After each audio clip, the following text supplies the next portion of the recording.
Space, the final frontier. Well, okay, not really. All right, take two.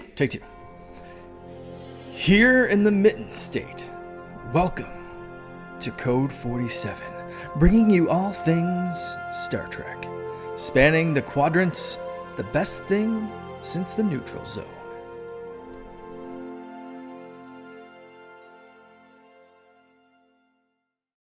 Back again on a Friday. Friday is my day for the Code 47 podcast. This is episode 67 on the Secret Friends Unite podcasting network. I am Charlie Carden, your humble Trek Lord of West Michigan, joined as always by my friend of the stars, the lady with the lovely green flowing locks. That would be Miss Katie Q.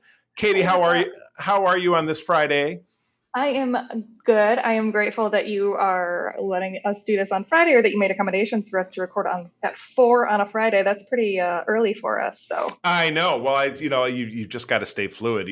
Real life happens. You've got a busy job. I've got a busy job. So, but we still find time to create, much like the people who have been making Star Trek for all of these years have been creating. But unfortunately, they do not make these fun VHS covers anymore. So I have to get my shovel and dig through the depths of the internet to find these bad boys. And this week, for number 67, I found a VHS copy from May of 1995 of the episode "The Die Is Cast," and that's a rough one.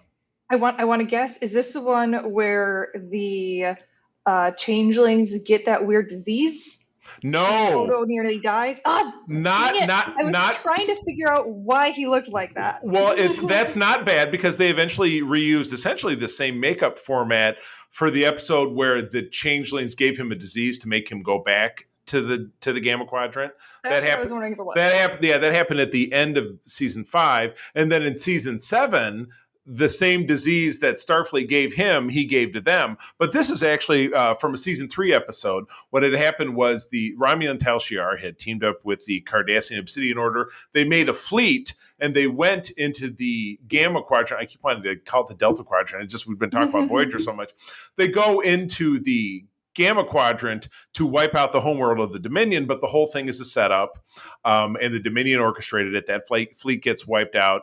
But in the time in between, to try to extract information from Odo, they lock him in this quantum stasis field that he can't revert to his gelatinous form, which he has to do every 18 hours or something. Right. So it's like, it'd be like if one of us, couldn't sleep or whatever, would be all falling apart. So that's what was that's why he basically looks I look like that if I can't sleep for, if I don't get my full 8 hours, I look exactly like that.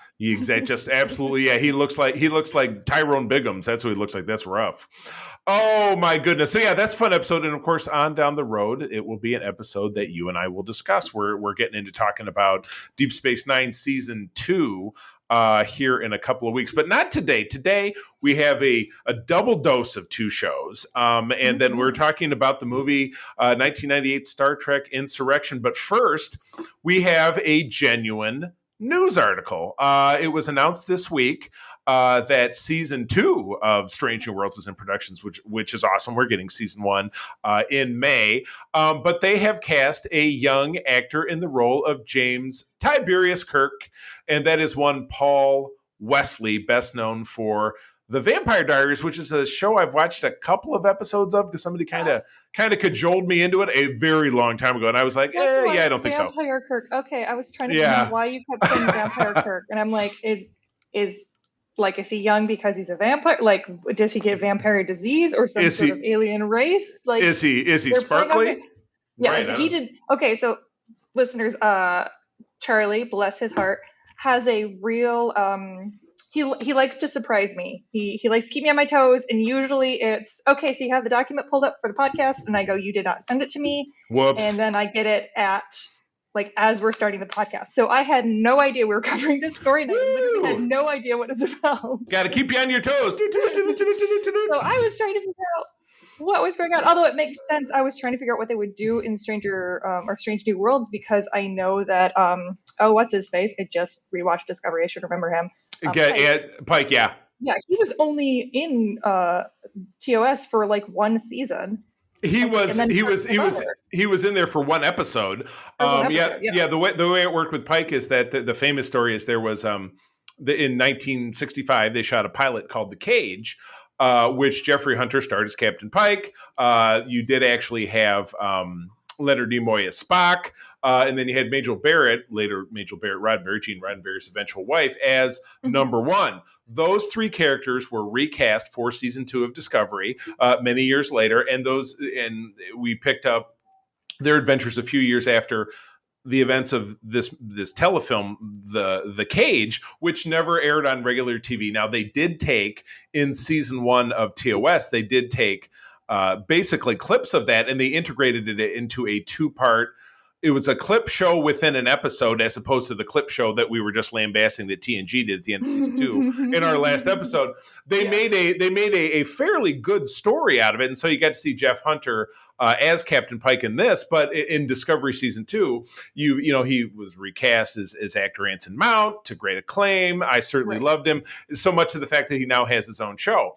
So he was fantastic. They're going to in season 2 kind of work James Kirk into it, although James Kirk was not the captain of the Enterprise, presumably at that time. It says here there's no details if Wesley will be a series regular or be a guest or a recurring role. But they did confirm that Anson Mount will continue to star, so it's unlikely that that this actor will have a starring role.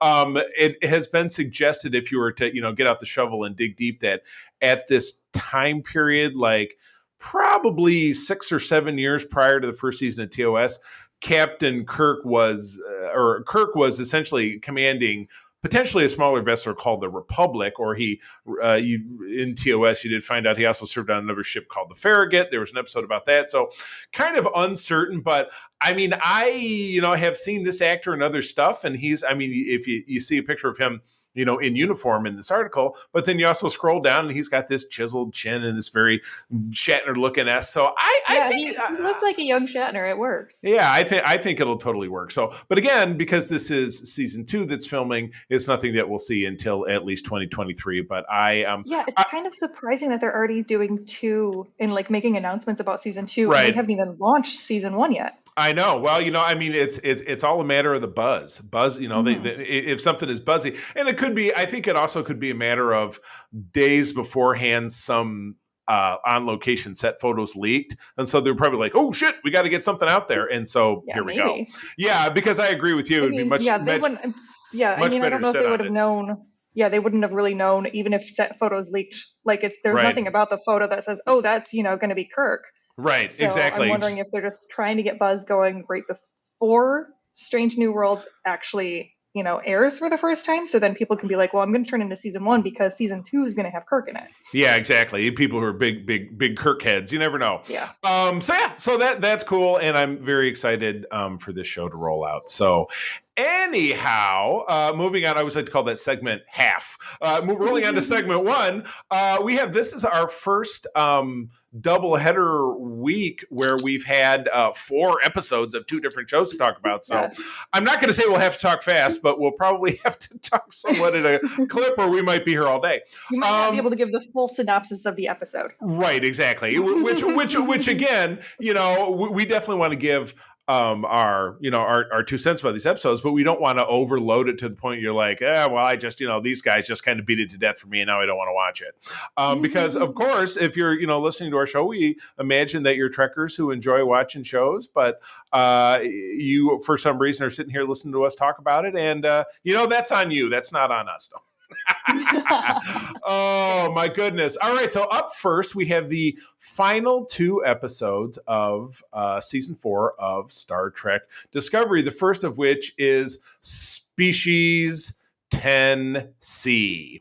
As the DMA approaches Earth and Navarre, remembering that from our last episode, Captain Burnham and the crew of the USS Discovery attempt to make first contact with a powerful species responsible before it's too late. Yomp, yomp, yomp. Oh my goodness. Action-packed. This episode to me was like Star Trek absolutely at its core. First contact, learning to communicate with an alien species so different that they're, they're non-corporeal, largely non-corporeal, or they exist in this very quasi-corporeal state, because so much of what they do, their language is, as you find out as the episode goes on, is completely numerically based. So they have to, it's the whole crew working together, and it was both in this and then certainly in the subsequent episode that, Discovery is kind of continuing their trend of having all of the bridge crew as being a part, because you'll certainly see that as we go on to talk about the finale, that you had everybody in the mix down there helping out, plus the general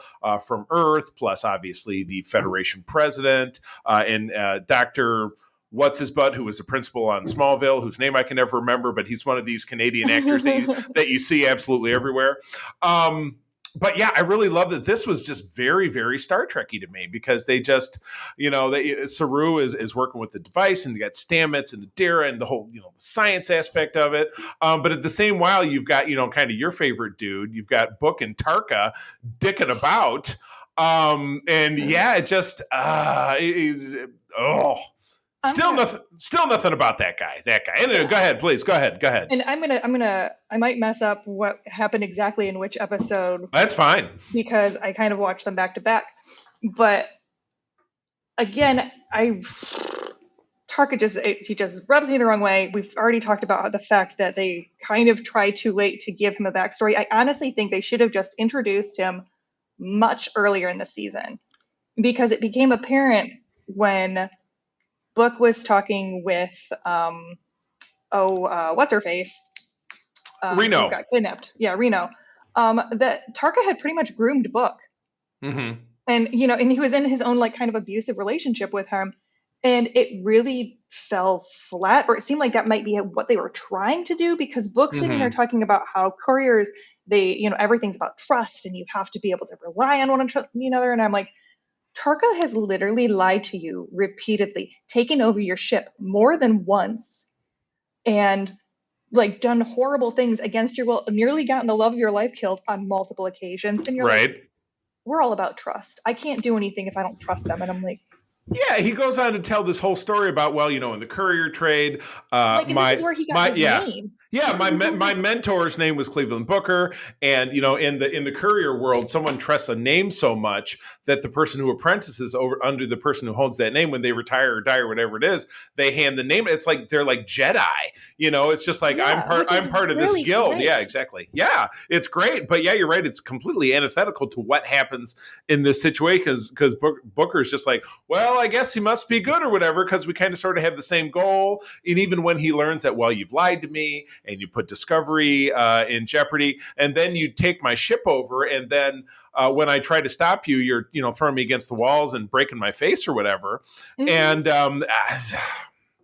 in the end of it, he's still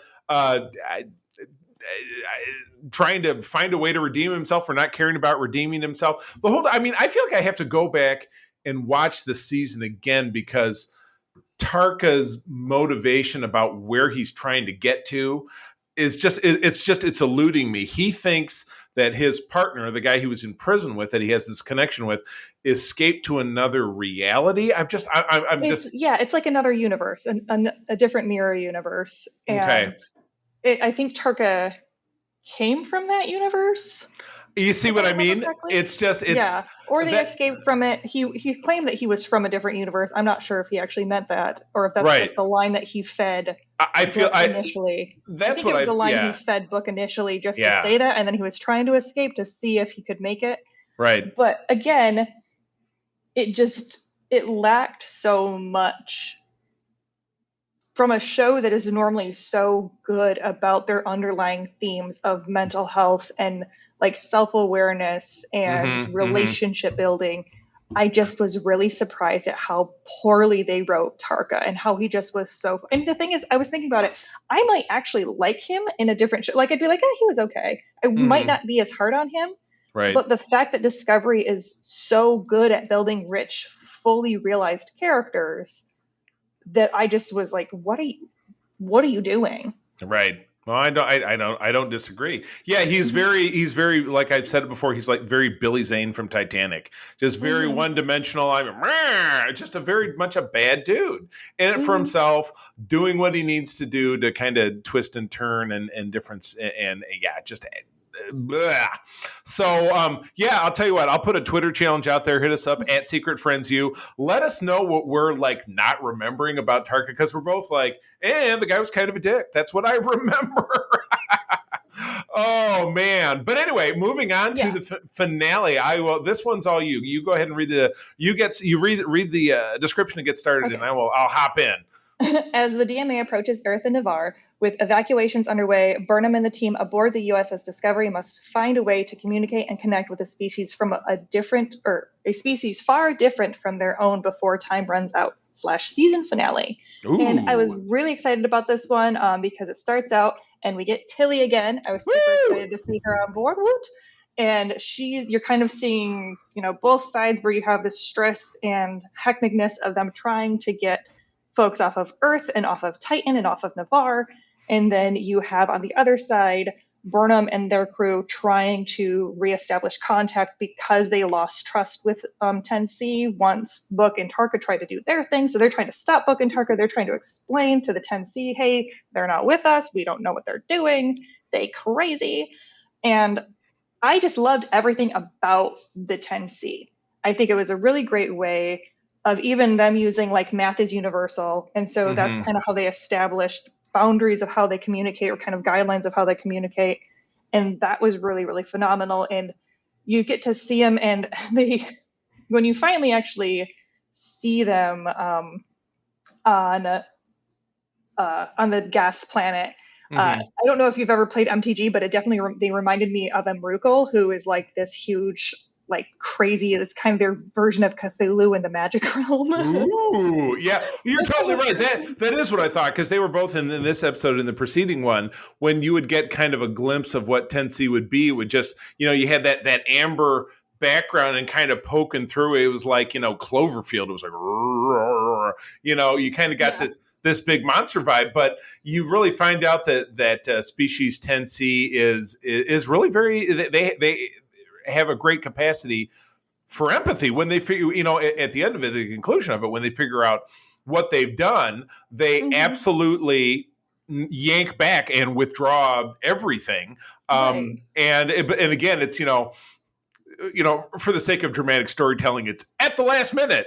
And, yeah, exactly. But what a great, it was a very wonderful, it was the culmination of everything that's happened since Discovery came to the 32nd century. You got to remember that at the beginning of season 3, Discovery and Burnham arrived a year apart.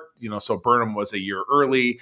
She crashed on this planet and then had to dispose of the Red Angel suit because she promised Spock that, she would send it back through the rift and let him know that she was okay.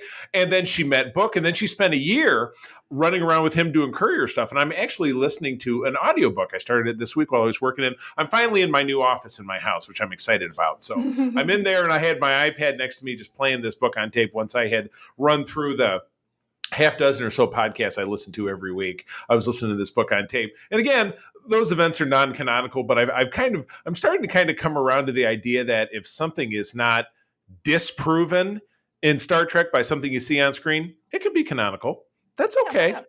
That works for me. And so far, it's kind of an interesting story, because you really see Burnham trying to cope with her, 23rd century Starfleet idealism of how stuff works versus the way things are, because you have this entire galaxy that has been fractured.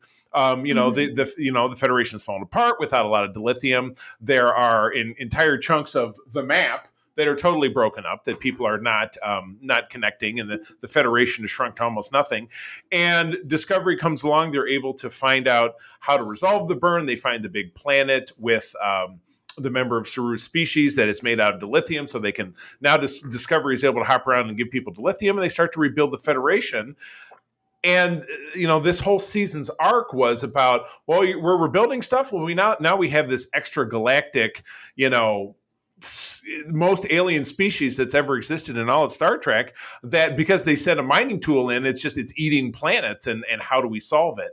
And at the end of it, with everybody pulling together and kind of doing what Star Trek does, which is infinite diversity and infinite combinations, everybody brings something to the table. And in doing that, they create a solution. This episode had the greatest ending it could have. They come back to Earth.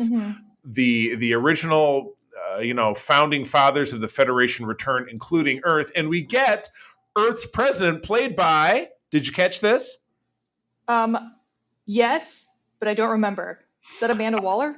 I also couldn't. No, I don't remember. They did not bring in. Oh my God! I made the same mistake when we were talking about Peacemaker. Whoever played Amanda Waller, it wasn't Octavia Spencer. It's the other Black actress of that same ilk. Yes, and I know who you're talking about.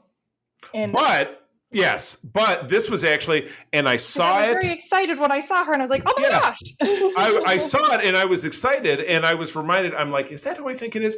I had to go back and in my memory, and then I had to, of course, go to Memory Alpha, which is where I get all of our recaps, and I had to look it up. About a year or so ago, Stacey Abrams. It's Stacey Abrams. That's what I kept thinking. Abrams and Amanda. That's why I kept getting those two. Right. Even though it has nothing to do with them in my brain. Stacey Abrams, who is she's a politician down in Georgia. I don't know if she is a congresswoman or if she is a senator. She's one of the two.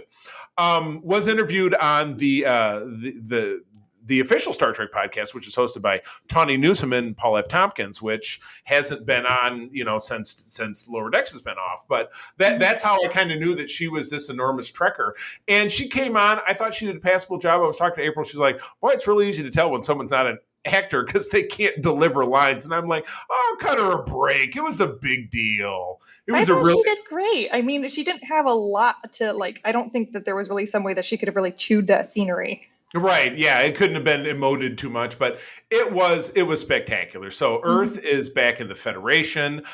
We get to see our characters, getting to, plan vacations. So you've got Stamets and Dr. Culber going to Puerto Rico, and everybody's going on a vacation. And then, of course, you get to see the smiling and the hand-holding scene between Saru and President Tarina of Navarre. Which was so cute. It was, though. It was wonderful. I loved it. It was super cool, and I loved the big pull-out shot because Federation headquarters had to propel itself to Earth in order to help enhance the defense field, and early in the episode where they were evacuating everybody. So Federation headquarters is just sitting there in orbit, kind of like space dock in the old Star Trek, but you have all this fleet, and so they do this great big pull-out, and you see Earth, and it stops on Earth, and then that's the cutout. It was just, it was the perfect Scooby-Doo ending. It was riding off into the sunset, beautiful. I thought it was fantastic. I really liked it. One thing that Discovery does really well as far as I remember thinking at the end of season 3 when they did the time jump and they were like, okay, yeah, and there's going to be a season 4. And I'm like, why? I thought that was the end of the series. And they do this really good job of wrapping it up, but also leaving openings for it to continue. So if that was the end of Discovery, I'd be like, yeah, that felt good. That felt like I got a series finale. I wouldn't be pissed about that. Right. Both when they start into season, yeah. And and I feel like that pretty much every time. But I feel like especially since season 2, excuse me, that's 2 seasons ago, they've done a really, really good job of just being like, okay, we're going to kind of end on this high note. So then that way, there is a catharsis to it, and everything is kind of wrapped up, and we're not going to leave you with them trying to go through, and break the galaxy's edge to go talk to 10C. And then you're just going to have to wait until the season 5 premiere to figure out if they actually stop the DMV or not. Right. Oh God, that would have been horrendous. Right. That would be horrible. Yeah. And especially since it's a full year. So it's not like, it's not like the summer. It's funny. I've heard several times Patrick Stewart talk about the summer of 1990, which was the Borg 2-parter in TNG, where at the end of it, he was Locutus, and then it was the summer, and in the fall, you got to see the rest of the story. So he tells the story that I'm just driving along Mulholland Drive or whatever in LA, and somebody pulls up to me at a light and turns to me and yells at him, "You ruined my summer!" Because it's just a horrible cliffhanger. Because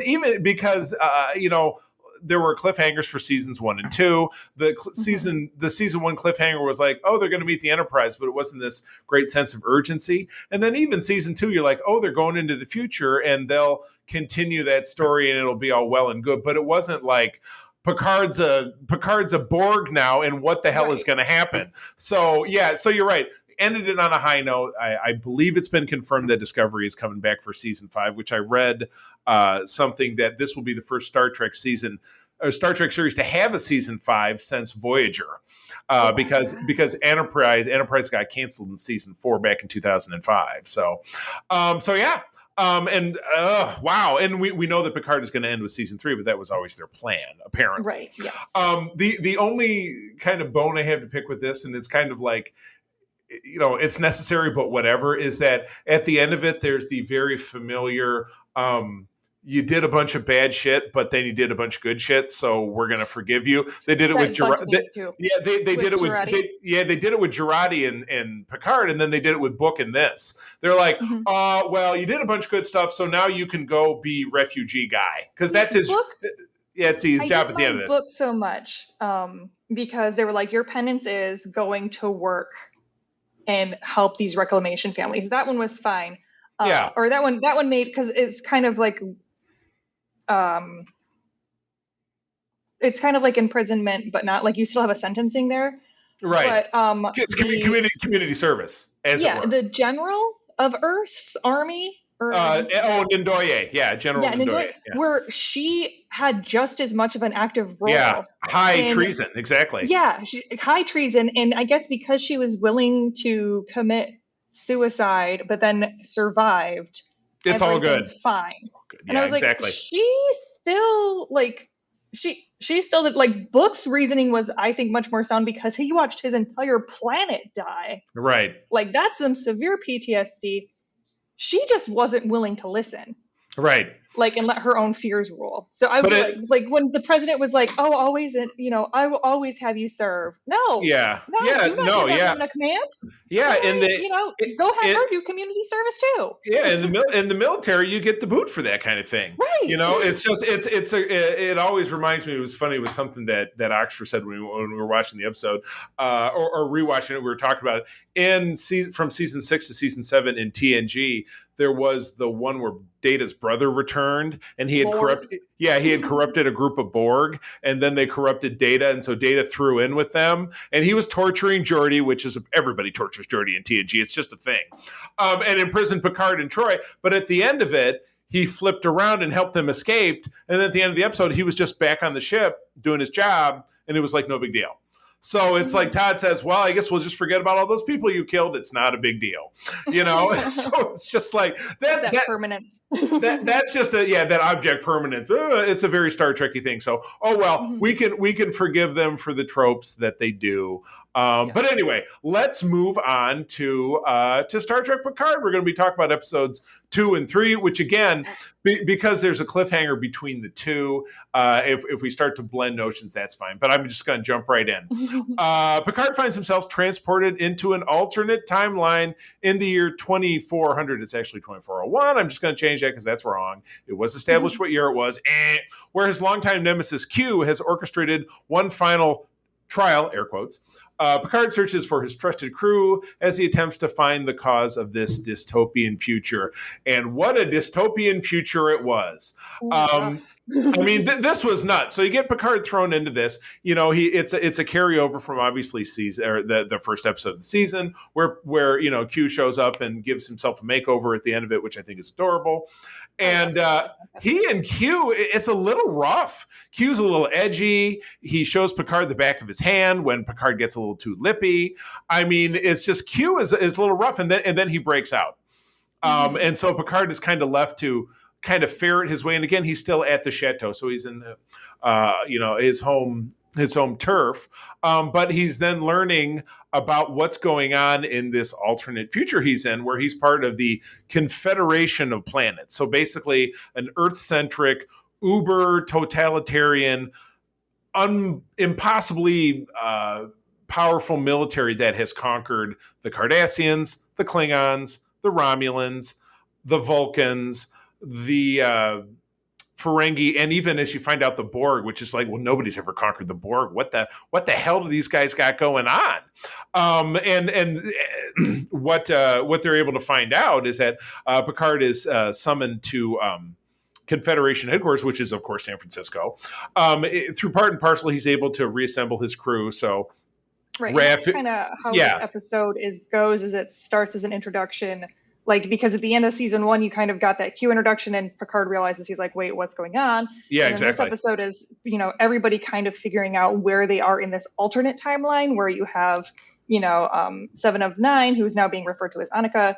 She's no longer Borg. She's the president of this confederation of planets, and then you have Raffi, who's the head of security or the head of police. Rios ends up being one of the commanders, and you still have poor Girardi is still just the lonely, awkward scientist who has now made a cat. Who is Patton Oswalt? Yeah, absolutely fantastic.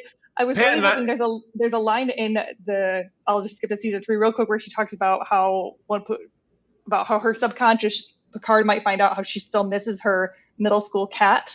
And I was really hoping they should have said, I would have just loved it if she said, "You'll find out that I really miss Oswald, my high school cat," because that would have been like such a great little chef's. But canon in my brain that she had made that little cat after her middle school cat. There's no. I love Patton. I'm seeing him here in Grand Rapids in the summertime. April got me tickets. My second time seeing him. I have most of his recorded works committed to memory. I am such a big fan. Such a big fan. He is definitely one of us, and he's been in all the major works. He's been in the MCU. He's been in DC. He's been in Star Wars. He's kind of been in Star Wars. I'm sure eventually he'll be in Star Wars more, but now he's part of Star Trek. So, but anyway, yes, by hook or by crook, all of the crew gets together. I come to find out the guy who's playing Annika Hansen's husband is actually the real life father of Soji, who we do not see. And I only noticed it because when I saw his name in the casting sheet, it was the same last name. So I dug a little bit, and that's what I found out. Well, we don't see Soji. We do have a mysterious Adam soon, because we do get Brett Spinner's voice back as Picard is flying over San Francisco. You see this hologram, right? And it just says, a future or a safe galaxy is a human galaxy in Brett Spinner's voice. So obviously, Adam Soon is some offshoot of the Soon family, but we don't actually know who or what he's with or what that means for Data. So it's very possible he might come back in some way, shape, or form. I think that's absolutely going to be a piece of what we see and where we end up in the next episode, which is what's predetermined, because again, our crew, when they reassemble at Confederation headquarters, all kind of playing their part of being who they aren't. They found out that the remnants of a Borg queen, so basically half of her body, played by actress Anne Wershing, who is, I love her. She was on the show 24. She was one of the main characters' girlfriends and stuff, and she's just been in a lot of cool stuff. She was on this show Timeless that my wife loved, where she was a villain, and I just think she's really awesome. She does fantastic. She actually has a Star Trek pedigree. She was a guest starred in an episode of Enterprise, so she's not new to Star Trek. But yeah, she is the third actress to play the Borg Queen, and then you're like, oh, why can't they get the same person? Because the Borg Queen is simply a vessel to the Borg Queen consciousness, like all Borg are. So that part totally makes sense. But the Borg Queen is also aware that time is fractured. So she is, or time has been broken, is actually her what she says. So at any rate, as we kind of skim through here, our people break loose.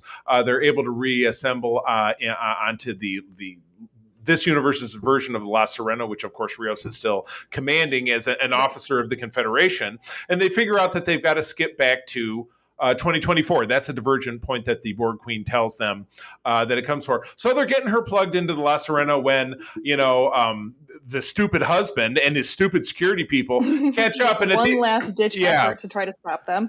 And, and they're all, that's how episode 3 ends. They're all pointing guns at him. Like, this is going to be resolved in literally 60 seconds when the new episode starts. And was it ever? Because they were all three, it was the 2 security guards plus dumb husband got vaporized. Blammo! And I'm just going to start out angry because they ended episode 2 with Elnor getting shot. No, that was in... Yes, no, well, anyway, no, yes, he got shot. The end of the end of episode 2, Elnor gets shot. Yeah. So season 3 starts with the chaos, and poor poor Rafi's trying to get Elnor to the Right. sick bay, but the Queen is taking over all of the power in the ship. I'll just read this real quick because I realized I jumped into season or episode 3 doesn't without matter. actually reading the thing. Like I said, there's just 2 parts. It was kind of one story, so go nuts. Yeah. So I both loved and hated this episode because I yelled at them, all of the characters, so much because, spoilers. If you haven't watched the episode yet and you don't want to know, don't listen. Elnor dies. And yuck. I was so angry, not just because personally I love Elnor and he's one of my favorite characters, but Rafi is continually abused by the writers. Like, she is just perpetually having this tragic backstory. Like, we meet her in the first season. She's, got a substance abuse problem because of the relationship with her son. She finally gets over that. She starts building bridges. And, she accepts that he's no longer in her life. So she takes on this mentorship and kind of mother role with Elnor. He's been accepted into the academy. She feels like she's able to start over. And then he's taken away. And then everybody, like, at one point, Picard literally says, well, she's being too emotional right now. I'm like, she literally just watched her son die in her arms while she was screaming because you guys were saving the Borg Queen, which I understand. You kind of need her for time travel. Sure. But still... like, have a little bit of empathy for what she's going through. I totally, you're right. She is the Geordie of this series. They just keep jerking her around. Anything crappy that can happen. Yeah. Both of them are Black, but writers do have a problem, especially with Black women, of abusing those characters. Like, they are defined through their trauma. And I'm like, please try something else. Yes, I hadn't thought about it in that regard, but you are 100% correct. So let's hope that's not an enduring trend. So at any rate, just to wrap it up, they use the slingshot effect, which we saw in TOS and then in Star Trek 4, to end up into 2024, which is interesting. It's a callback, and I think there was even some signage I've seen on Twitter in the last couple of days in a 2-part episode of DS9. A few of our cast members through a transporter accident end up in 2024 in San Francisco, where they have these they have these districts where they put poor people, and that's where I think you see Rafi wandering through when the guy tries to mug her and she beats the shit out of him and mugs him, which is awesome. I think that was the Sanctuary District. She was in the LA Sanctuary District, where during the same year, the Bell riots took place. I believe it was in fall of that year, happened in the episode. And Cisco had to step in and take the role of Bell for the sake of history, and then it's his picture in the history book and stuff. But anyway, it's funny. They all materialize weirdly because the ship, they crash it on Picard's land in France, just so they can have somewhere to hide the ship. The ship's out of power, so they have to use they have to beam them. And in beaming, it's just Rios and Rafi and Seven. In beaming, Rios, he materializes in midair and breaks his hand or whatever, so he ends up in a clinic which is pretty cool. He ends up in a clinic with a doctor who's one of these, we help people out who have immigration issues and don't want to have questions asked, and then naturally it's an ice raid, and so they have to find something to further complicate his situation. But a lot of great sparks flying between him and that sassy doctor, I think. Yes, very much. They were very immediate with that one. I would imagine that will continue, but they kind of took him off at the end, and so we're kind of left hanging to see. And meanwhile, you've got the whole. They plugged, like you were saying, they plugged Agnes into the Queen to kind of try to help her heal her up a little bit, and then she and Picard had a little bit of the, you're not my father, but I wish you were my father. It was like when two people get too drunk and they're being a little bit too truthish. And it was kind of vibe. That's a great thing. Alison Pill, who plays Agnes Jurati, she is just so fantastic, and I honestly wish that we got more of these like really great scenes with her, because like the whole thing of like the Borg Queen's kind of semi offline, so Jurati has to kind of go into like get plugged in so she can kind of do like this mental mind game. It's very Professor X fighting, psychic battle type of feeling to it, in a Star Trek vibe. And so what she tells Picard is, you will know when I'm being assimilated based on what my subconscious is doing, because he's literally communicating to her subconscious. And it is very fantastic to watch her go through these subconscious motions. Because, like, at one point she goes, she's knocking on the humor door. Oh, nothing to see there except for mirrors used for deflection. I like it. Yeah. Yeah, it was just so on point, especially watching, like, if you were talking to someone subconscious who has severe depression. And, and works, uses humor as a coping mechanism and tries to, like, hide that regularly. So it was a very beautiful moment, I think, for her character as far as growth goes. And I think that hopefully it shows some growth with Picard, because at one point she flat out calls Picard out for the fact that he just does not emote. He does, like, he pretends to have emotions so that he doesn't have to deal with what's going on in front of him. Right. Wow, yeah. Ooh, that naked Borg honesty. Holy cow. Tough stuff. So, yeah. And then you find out that she, like, totally outsmarted the Queen of the Borg, which I'm just going to say for a moment, like, that Borg was, like, she wakes up and she's, like, crawling because she doesn't have any legs. And I was just like, hello, Borg mommy. Like, wow. Am I still pretty mommy? Yeah, no kidding. That is pretty. Yeah, I think. Nobody's outsmarted the Borg Queen since Janeway, so she's in pretty good company. Not bad at all. All right. Well, rolling on, and we're gonna have to unfortunately pick up the pace here, but we're gonna talk about 1998 Star Trek Insurrection. This was the 9th film in the Star Trek Pantheon overall, the 3rd film in the Star Trek The Next Generation movie series, directed by Jonathan Frakes, the same as its predecessor, which would be Star Trek First Contact. I will read this little description here, and then again, there's some corroborating facts, but as usual, we're just kind of gonna talk a little pros and cons and kind of overall what things mean. So as the Dominion War ravages the Alpha Quadrant, now keep in mind this was during season 7. So the final season of Deep Space Nine, when the Dominion War was cranking. An idyllic planet in the middle of an unstable region within Federation space serves as home to the peaceful Baku, and it's a veritable fountain of youth, which you learn throughout the movie. They don't just come right out and say it. When the Sona and the war-torn... this is Sona and the war-torn Federation plan to... war-torn, yeah. In order to rejuvenate they were missing a comma from me. It was throwing me off. Captain Picard and the crew of the Enterprise and Worf, for some reason, who happen to be visiting, must rebel against the orders of the Federation Council in order to save the Baku and expose the atrocities that are about to take place. So,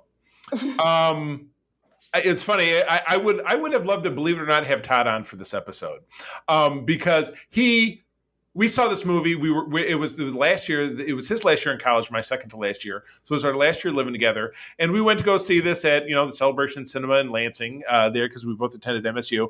And he was like, that movie was super boring. He says it just felt like it was a long ass episode of the series, and they didn't really do anything. I don't know. I don't know that I'm necessarily going to agree or disagree, but you know what? I'm going to let you go first. Go ahead. You've heard Todd's take. Now, what is Katie's take? I can agree with him to a point. Watching it, I felt confused more often than not. It seemed like there was a lot of ideas and they never really fully fleshed them out, which is sometimes very TNG and very like old school Star Trek, because there were just really random moments like Worf going through puberty again, because of the Fountain of Youth, or like this youthful, like the rings of this planet were basically giving off particles that rejuvenated everyone's DNA, regardless of species, which was a little strange. And so I was trying to figure out, like, well, they had said that, like, that doesn't start affecting you until you mature, and no one else was going through puberty again. So I was very confused by that. And then you find out that the Sona actually left the planet. They were part of the Baku, but you don't really find out, or at least I didn't figure out why they were disintegrating essentially. Because they were 200 years old, but they have to stay on the planet. It's the rings around the planet that they go through this, and again, this movie has your very typical bad admiral, played by Anthony Zerbe, who was also a Bond villain at one point, if I'm not mistaken, or more to the point, he was in a Bond movie. It was one of the it was one of the ones from the 80s with Timothy Dalton, where he also got put into a compression chamber and somebody flipped the dial and he exploded, just like what happened in this movie. It's like, talk about being pigeonholed as an actor. That sucks. And I guess, like, I just couldn't figure out, because like the Sona, I guess, were like rebellious kids that left the planet because they wanted to go explore the universe. And then instead of just coming back and being like, hey guys, actually we decided we'd rather live forever than go out and explore, they just decided to go back and like kidnap all of their family, because they're all related. And then they were like, when that didn't work, they're like, that's fine, we'll just kill all of them. And I'm like, so there were enough here to be considered an entire race to be valid in this. Right. And then also, everyone on board except for one person is totally fine with annihilating their entire family. Yeah, they're like, baby bathwater. I mean, it's just like, oh, we've been gone for a century and we're so bitter and we don't give a crap and blah, blah, blah. And because it sounds like they tried to take over the colony, but the Baku that stayed managed to suppress them. And they expelled them from the planet, yet they took all the technology with them. And in taking the technology, these Sona, they redubbed themselves the Sona, went off. They conquered 2 other races and integrated them into their society as a servant class. So they have slaves, which you see 2 other species on the bridge of their ships. So how did they get away with all the technology? They weren't really banished. It was like they had a war, but they never came back. So they didn't have enough power to go back. They didn't feel like with all the technology, they couldn't go back and overthrow these, what did I call them in the show notes? Or just go to a different part of the planet. I called them space granolas. Well, they're bad guys. And again, it's very Billy Zane. Like, well, we're bad guys. And we can't. Tarka looked like 4D rendering at this point in comparison to these guys. Oh my god! I realize we're talking all along, and I don't have a good title for the episode, so we're going to have to riff on that. I like space granolas, but whatever. That's just me. Space granolas also very much works. Although I will say, as a positive note to this episode, I thought once again, Brett Spinner saves everything. When Picard's singing, and he has, because they're trying to figure out what's wrong with Data, because it starts out Data's kind of gone haywire, and they're trying to contain him. So Picard just starts opens a con channel and starts singing this musical that Data had been rehearsing before he left. And Picard was like, no. He goes, Worf, you have to start singing, and Worf just goes, no. Well, it's so dumb, because Worf flatline, like, absolutely not. And it's funny, but Worf does like to rock out to his Klingon operas. You see that a bunch of times. I mean, because in DS9 and later seasons that he's on, he lives on the Defiant full time, and he's got like the bomb ass sound system. He'll sit in the captain's chair. He's going to crank up those Klingon operas, and it would be like if you could, sit, in a big theme and sing, sing "Don't Stop Believing" at the top of your lungs. It's just like it's great. 89, Camaro rocking out, to Metallica or something. Like, he's just killing it. Worf rocking out to Klingon opera. Name of the episode.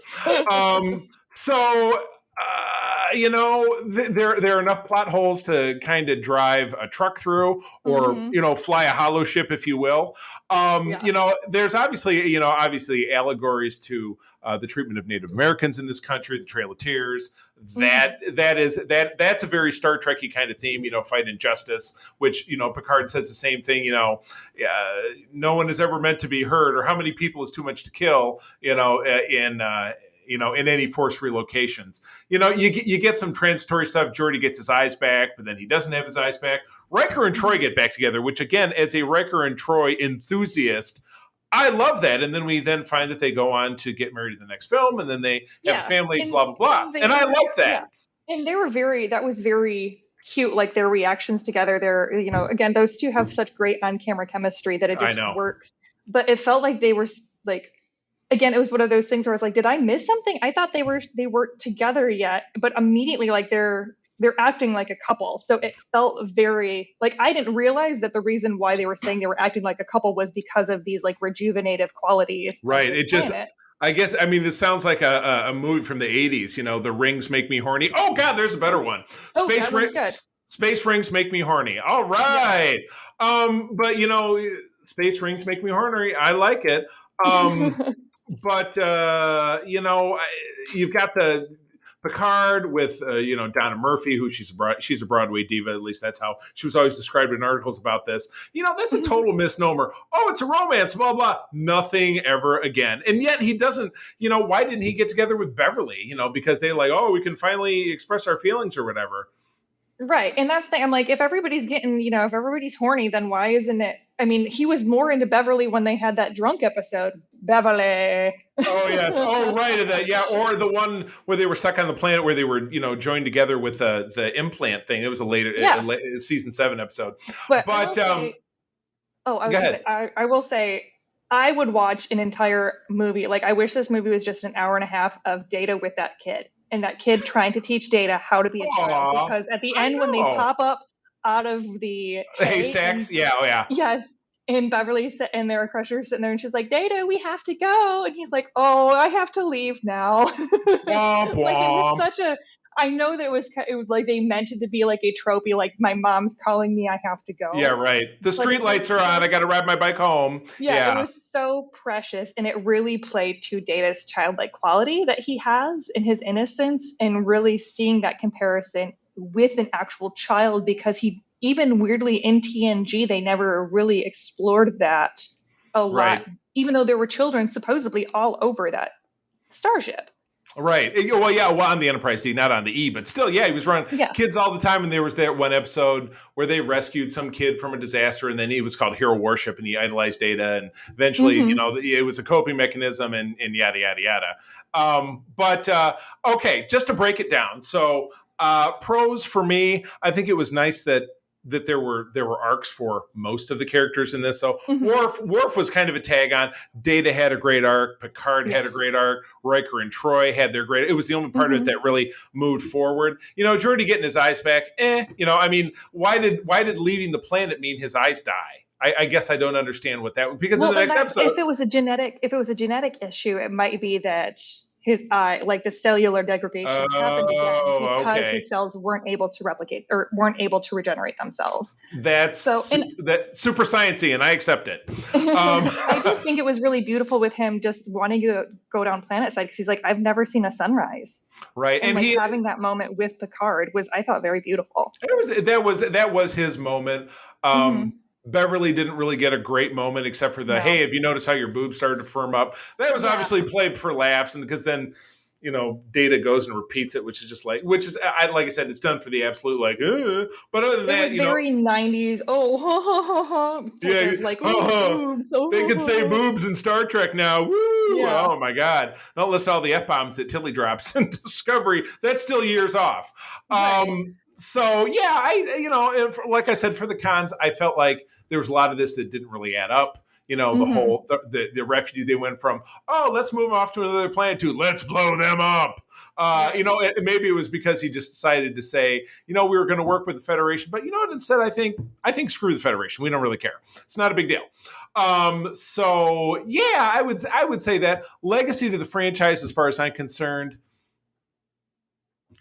the Riker and Troy relationship, because obviously that drives through to the next film, and then it does drive into Picard. So I would say so, but I just don't know anything else that happened in this movie that had any lasting impact on anything that followed it. And again, this is the second to last hurrah for the Next Generation crew, because after Nemesis, which came out 4 years later, we haven't seen them all together again. So and we're not necessarily likely to, although it could happen, but if in the last episode of Picard at the end of next season they're all together like hello, it just seems like it would be highly unlikely. So but for the fact that this did just feel like a longer episode of the show, which a great episode, honestly. Exactly. but to play devil's advocate, if the argument is, well, that's not what the original series movies felt like. The original series had 79 episodes, where TNG had 176 episodes. And the space between the TOS movies and the show was over 10 years, where this happened, where the TNG movie started immediately after the series ended. So it's very natural for things to feel very episodic, which I think pretty much they all did, with the exception of First Contact with the Borg that felt very much like a big cinematic, like explosions and stuff. Where the other ones were kind of like, Nemesis. We'll get to that in a few episodes here, but Nemesis was a fart in church for me. It was just a dud. So yeah, you're not gonna hear anything favorable about that for me. So all right, pros and cons from you, and then let's give it a rating. So you go ahead. Okay, yeah, pros definitely dating the kid, absolutely. Mm-hmm. Cons, Worf, I didn't understand that. I feel like they could have given him a better story. And just like him being there was like, Worf, what are you doing here? Like at the beginning when they're having they're all getting together and greeting, they're all in uniform. And he says, well, I was at the such and such colony checking security. I'm like, why? You're at Deep Space Nine. That's your job. You're first officer of the Defiant. War is on. Why are you dicking around doing something at some random? It's just so you could be in this movie. So that was dumb. That was just dumb. Yeah. So I didn't quite understand that, and I thought they treated like his character poorly as far as stuff that was going on. Right. And yeah, just the entire plot of the movie, the overall plot of the movie, I just didn't quite understand. Right. Exactly. And I would say, legacy to the franchise, kind of the same stuff you said as far as like, I think basically Riker and Troy. I feel like that was probably the only thing, but it seems like that could have been something that could have been established even off screen, because it's not like that chemistry wasn't there in the series of TNG. So them showing up and like being like, hey, we finally got together and we're starting this next episode or this next movie off with a wedding, I would have been like, yeah, sure, that totally makes sense. Right, exactly. So yeah, it was kind of a what I loved labeled in the old series with all the if you walked down the corridors one of the Enterprise, you had all these weird like half of a pipe here or a corner here, and they were labeled GNDN, goes nowhere, does nothing. Could potentially be a description of this film. I think that's our title right there. GNDN. GNDN. I love it. GNDN. All right. Well, with that, we conclude our first supersized episode. We still came in under an hour, which I think is not bad. It was very concise. But with that, Katie, take us on out of here. Yes. For more information about Starfleet International, please visit Grant Petoskey and Region 13 on Facebook. Oh, yeah, friends, as always, thank you for joining us. I'm going to tell you, as always, that sharing is caring, and to keep on trekking. And wherever you go, go boldly. This podcast is part of the Secret Friends Unite podcasting network. Visit secretfriendsunite.com for more great shows, articles, news, reviews, and more. Secret Friends Unite podcasts are available on Apple, Google, Spotify, and other podcast services around the world. If you'd like to be part of the conversation, you can join us on Facebook or our new Discord server, or follow @SecretFriendsU on Twitter. Please subscribe to Secret Friends Unite on YouTube and visit our merch store at tpublic.com. Just search Secret Friends Unite. Thanks for listening.